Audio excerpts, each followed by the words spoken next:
राष्ट्रपति द्रौपदी मुर्मू का झारखंड का दौरा अब अपने आखिरी पड़ाव पर है। आज सुबह रांची पहुंचने पर मुख्यमंत्री हेमंत सोरेन और राज्यपाल संतोष गंगवार ने उनका जोरदार स्वागत किया। इसके बाद वो जमशेदपुर पहुंची, जहां पूरा शहर उनके स्वागत के लिए पलके बिछाए खड़ा रहा। राष्ट्रपति ने शहर में आयोजित कई महत्वपूर्ण कार्यक्रम में हिस्सा लिया और अब वो अपने तय समय के मुताबिक वापस रांची के लिए रवाना हो चुकी हैं। आज दोपहर तकरीबन 12:30 बजे राष्ट्रपति ने जमशेदपुर के कदमा इलाके में श्री जगन्नाथ मंदिर के भूमि पूजन कार्यक्रम का हिस्सा बनी। वहीं उन्होंने मंदिर की आधारशिला रखी और शिलापट का अनावरण किया। राष्ट्रपति ने वहां तकरीबन 2 घंटे से ज्यादा का समय बिताया और धार्मिक अनुष्ठानों में शामिल हुई। इस मौके पर उनके साथ कई बड़े दिग्गज भी मौजूद रहे और पूरे इलाके में भक्ति का माहौल बना रहा। मंदिर के कार्यक्रम के बाद राष्ट्रपति बारीडीह स्थित मणिपाल टाटा मेडिकल कॉलेज पहुंची, जहां उन्होंने भविष्य के डॉक्टर यानी कि छात्र छात्राओं से मुलाकात की और उनके साथ काफी समय बिताया। राष्ट्रपति ने छात्रों को संबोधित करते हुए उन्हें समाज सेवा की सीख दी। इसके साथ ही उन्होंने कॉलेज कैंपस में याद के तौर पर एक पौधा भी लगाया। छात्र अपनी राष्ट्रपति को अपने बीच पाकर के बेहद उत्साहित नजर आए और उनके इस दौरे से जमशेदपुर को स्पोर्ट्स कॉम्प्लेक्स जैसी बड़ी सौगात भी मिली। प्रशासन ने पूरे दिन सुरक्षा के कड़े इंतजाम रखे थे ताकि राष्ट्रपति का ये दौरा बिना किसी परेशानी के संपन्न हो और अब वो रांची में आगे के कार्यक्रम में शामिल होंगी। जापान के दौरे के आखिरी दिन सीएम योगी आदित्यनाथ ने भविष्य की ट्रांसपोर्ट टेक्नोलॉजी का अनुभव करते हुए हाई स्पीड मैग्लेव ट्रेन में सफर किया। चुंबकीय शक्ति से हवा में तैरते हुए ये ट्रेन 500 से 600 किलोमीटर प्रति घंटे की रफ्तार से दौड़ती है। इस ट्रेन में न सिर्फ उन्हें रोमांचित किया बल्कि उत्तर प्रदेश में आधुनिक और हाईटेक इंफ्रास्ट्रक्चर की संभावनाओं को भी नई दिशा दी है। हाइड्रोजन ग्रीन एनर्जी प्लांट के बाद 600 किलोमीटर प्रति घंटे की रफ्तार से चलने वाली हाई स्पीड मैग्लेव ट्रेन का अनुभव योगी आदित्यनाथ के लिए रोमांच भरा रहा। लीनियर मैग्लेव ट्रेन 500 किलोमीटर की स्पीड से चलती है और अभी जापान की बुलेट ट्रेन 300 किलोमीटर की स्पीड से दौड़ती है। मुख्यमंत्री योगी आदित्यनाथ जापान यात्रा के दूसरे दिन यामानाशी प्रांत में ग्रीन हाइड्रोजन प्लांट का दौरा करते नजर आए और इस दौरान योगी ने पानी से हाइड्रोजन और बिजली बनाने की तकनीक को समझा।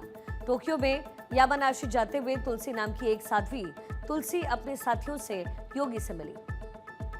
साध्वी तुलसी ने बताया है कि जापान में हिंदू और जैन धर्म का प्रचार वो कर रही हैं और उनके साथ मौजूद एक छोटे बच्चे ने योगी आदित्यनाथ के चरण स्पर्श करके संस्कृत में मंत्र भी सुनाया। योगी को ये दृश्य देख करके प्रसन्नता हुई और उन्होंने जापानी भक्तों को प्रसाद रूप में चॉकलेट दी। सीएम योगी आदित्यनाथ यामानाशी प्रांत पहुंचे तो वहां पर बड़ी संख्या में स्कूल के बच्चों ने उनका स्वागत किया। हाथों में भारत जापान का झंडा पकड़े बच्चों के साथ योगी ने कुछ समय बिताया। केंद्रीय मंत्री शिवराज सिंह चौहान आज धर्मनगरी वाराणसी पहुंचे, जहां उन्होंने बाबा विश्वनाथ के दरबार में मत्था टेका।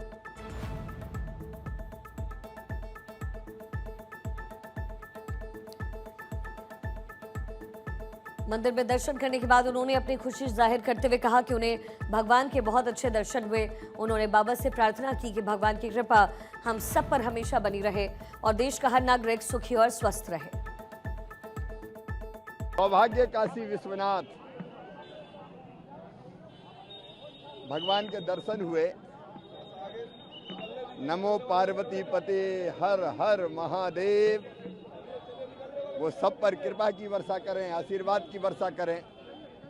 हमारी जनता सुखी हो, सब निरोग हो, सबका कल्याण हो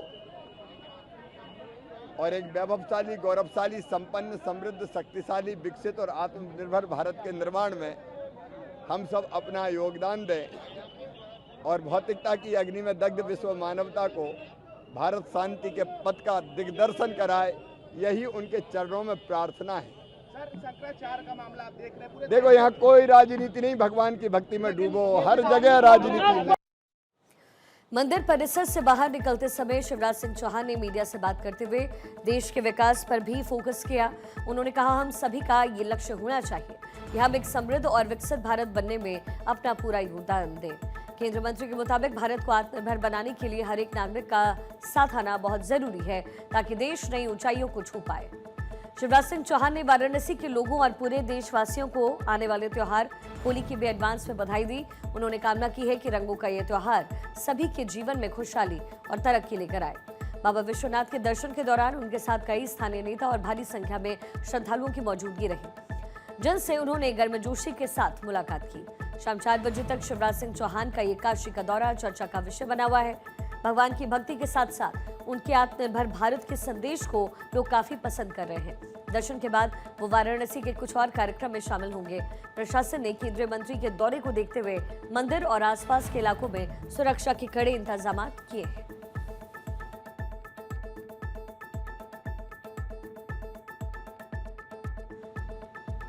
दशकों की मांग और प्रयासों के बाद आखिरकार पुरानी दिल्ली में लटकते तारों को भूमिगत करने की परियोजना को गति मिलने जा रही है। शाहजहानाबाद पुनर्विकास निगम यानी एसआरडीसी की कमान संभालने के बाद मुख्यमंत्री रेखा गुप्ता ने पुरानी दिल्ली की सड़कों, कूचों और कटरों में तारों को भूमिगत करने की परियोजना का शुभारंभ किया। इसके लिए कुछ दिन पूर्व राज्य सरकार ने 159.47 करोड़ रुपए मंजूर किए। इस मौके पर ऊर्जा मंत्री आशीष सूद, सांसद प्रवीण खंडेलवाल और पार्षद सुमन गुप्ता समेत अन्य लोग मौजूद रहे। विशेष बात यह कि द्वितीय चरण में कुल 26 सड़कों, कटरों और कूचों में लटकते तार को भूमिगत किया जाएगा। बिजली वितरण कंपनियों को तारों को भूमिगत करने की जिम्मेदारी दी जाएगी और चरणबद्ध तरीके से काम होगा। भूमिगत करने की परियोजना को सौगात देने के बाद दिल्ली की मुख्यमंत्री रेखा गुप्ता ने कहा कि चांदी चौक एक ऐतिहासिक परिसर है। चांदी चौक पर लटकती हुई खतरनाक तार यहाँ की सबसे बड़ी समस्या है। आज लगभग 160 करोड़ की लागत से 28 बड़ी सड़कों पर वायरिंग को अंडरग्राउंड करने का काम हमारे ऊर्जा मंत्रालय द्वारा शुरू किया गया।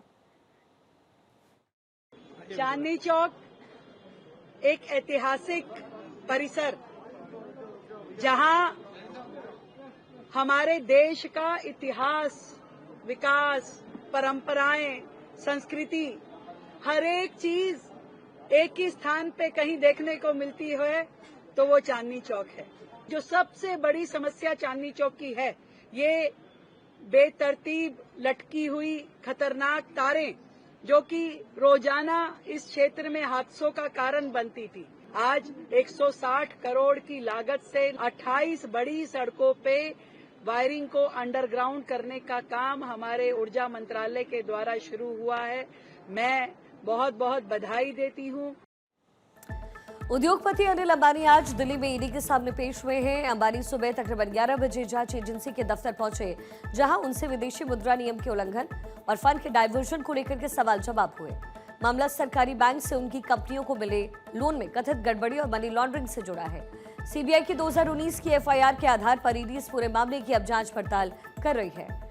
एक दिन पहले ही जांच एजेंसी ने मुंबई के उनके 17 मंजिला घर अबोट को कुर्क कर दिया था। बंगले की कीमत 3700 करोड़ रुपए से ज्यादा है। कुर्की की यह कार्रवाई ईडी की तरफ से भी की गई। प्रवर्तन निदेशालय के सूत्रों ने घर की कीमत तकरीबन 3716 करोड़ रुपए बताई थी। ईडी के मुताबिक अनिल अंबानी और उनके समूह की कंपनियों के खिलाफ अब तक कुल अटैचमेंट का एक्शन 15,000 करोड़ से ज्यादा है। ये जांच उनकी ग्रुप कंपनी रिलायंस कम्युनिकेशंस द्वारा कथित तौर पर 40,000 करोड़ रुपए से ज्यादा के बैंक फ्रॉड से जुड़ी है। अंबानी और उनकी कई ग्रुप कंपनियों पर लोन फ्रॉड के आरोप हैं और ईडी ने हाल ही में इन सभी मामलों की जांच के लिए एक special investigation team supreme court के हाल के निर्देश पर बनाई है।